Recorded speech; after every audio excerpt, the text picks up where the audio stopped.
Risk taker Dhirubhai अंबानीची आपण आज story बघणार आहोत. त्यांचा जन्म 1932 साली गुजरातमधल्या एका छोट्याशा गावात झाला. मिडल क्लास फॅमिली असल्यामुळे फॅमिली सिच्युएशन्समुळे त्यांना त्यांचं स्कूलिंग कंप्लीट करता आलं नाही. त्यामुळे त्यांनी पेट्रोल पंपवरती काम करण्याचा डिसिजन घेतला. काही वर्ष तिथं काम केल्यानंतर त्यांनी परदेशात जाऊन काम करण्याचं ठरवलं.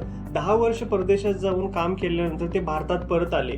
काही कॅपिटल, काही सेव्हिंगनी त्यांनी स्वतःचा व्यवसाय सुरू करण्याचा डिसिजन घेतला आणि पहिला व्यवसाय त्यांनी मसाल्याचा इम्पोर्ट एक्सपोर्टचा बिझनेस त्यांनी इंडियामध्ये स्टार्ट केला. रिलायन्स कमर्शियल कॉर्पोरेशनची सुरुवात मुंबईमध्ये त्यांनी अवघ्या फक्त 15,000च्या कॅपिटलनी सुरुवात केली. आज रिलायन्सने $1 बिलियन इंडस्ट्री आहे इंडस्ट्रियल सेक्टर्समध्ये.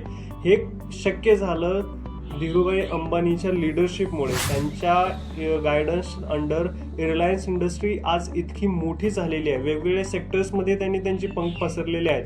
पेट्रोल केमिकल असेल,